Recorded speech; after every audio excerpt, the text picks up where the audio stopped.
Once upon a time, in a cozy workshop nestled in a quiet Italian village, there lived a kind old woodcarver named Geppetto. He was known throughout the village for his craftsmanship and the wonderful toys he created.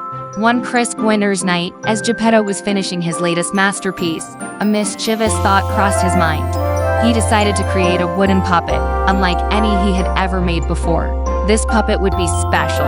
He carved it with great care, and to his amazement, the puppet came to life. Geppetto named him Pinocchio. Pinocchio was not an ordinary puppet.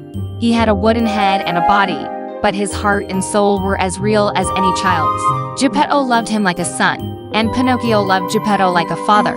However, Pinocchio was an adventurous and curious boy. He longed to explore the world beyond Geppetto's workshop. One day, as Geppetto was away in town, Pinocchio heard a distant melody.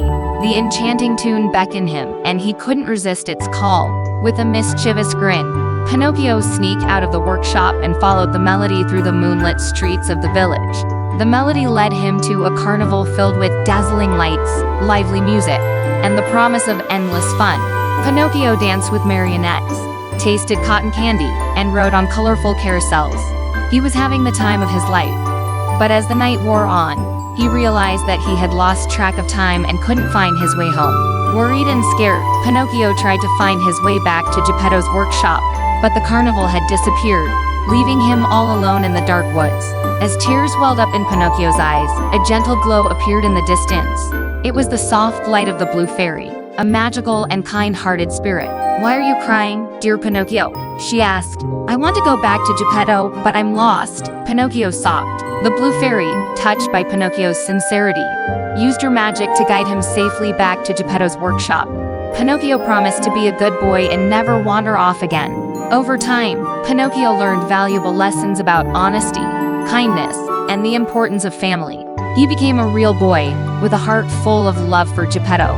From that day on, Pinocchio and Geppetto lived happily together, sharing countless adventures and cherishing the bond between them.